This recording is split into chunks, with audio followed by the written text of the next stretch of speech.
दोस्तों, इजराइल और हमास की जंग में शुरू में 12 घंटों के अंदर अंदर हमास ने इजराइल की कमर को पूरी तरीके से तोड़कर रख दिया था। लेकिन अब यही जंग हमास को बहुत ही ज्यादा भारी पड़ चुकी है और इजराइल की तरफ से हमास के ऊपर ऐसे ऐसे हमले किए गए हैं जिसकी वजह से गाजा पट्टी पूरी तरीके से खंडर में बदल चुकी है। दरअसल रात 11:30 बजे हमास की तरफ से इजराइल के ऊपर धनाधन रॉकेटों की बारिश की गई है और इन रॉकेटों में से ज्यादातर रॉकेटों को तो इजराइल के डिफेंस सिस्टम यानी कि आयरन डोम ने मार गिराया था। लेकिन इसके बाद जो इजराइल की तरफ से कार्रवाई की गई है, उस कार्रवाई के दौरान इजराइल ने गाजा पट्टी में एक मस्जिद को निशाना बनाया है और ये मस्जिद पूरी तरीके से खंडर में बदल चुकी है। और इस कार्रवाई के बाद इजराइल की तरफ से एक कार्रवाई गाजा पट्टी में फाइनेंशियल हब पर की गई थी, जिसकी वजह से इस फाइनेंशियल हब की भी पूरी तरीके से हालत खराब हो चुकी है। इसी बात को देखते हुए अब हिजबुल्लाह के चीफ यानी कि नसरुल्लाह की तरफ से ऐलान कर दिया गया है कि हम पूरी तरीके से हमास के साथ खड़े हुए हैं और हमारे हथियार भी हमास के लिए पूरी तरीके से तैयार हो चुके हैं। और कल भी हिजबुल्लाह की तरफ से कुछ रॉकेट इजराइल के ऊपर दागने की कोशिश की गई थी, लेकिन हिजबुल्लाह के ये रॉकेट बिल्कुल बॉर्डर पर ही जाकर गिर गए थे।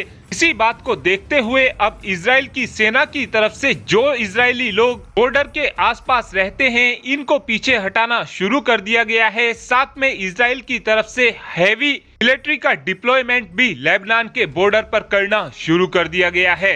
और हिजबुल्लाह की इस कार्रवाई को देखते हुए अब अमेरिका भी धीरे धीरे इजराइल के समर्थन में खड़ा होना शुरू हो चुका है, क्योंकि आज अमेरिका की तरफ से दुनिया का सबसे घातक एयरक्राफ्ट कैरियर यानी कि यूएसएस जिराल्ड आर फोर्ड को भी गाजा पट्टी के पास में तैनात कर दिया गया है।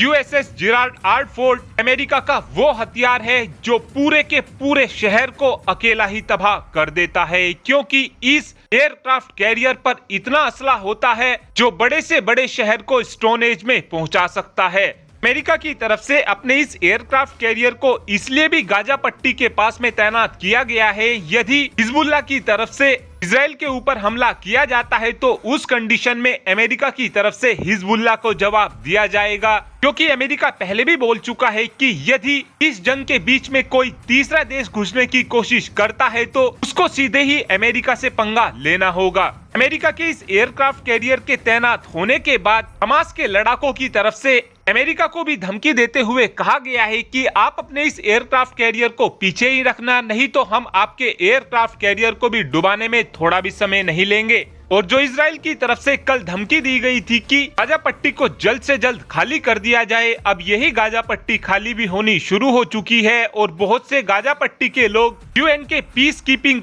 फोर्स के ऑफिस में पहुंच चुके हैं। आपको क्या लगता है कि क्या अमेरिका की तरफ से इजराइल को हथियार के तौर पर भी मदद की जाएगी, हाँ या फिर ना? इस बात का आंसर आप कमेंट बॉक्स में दे सकते हैं। Thanks for watching this video. Have a good day.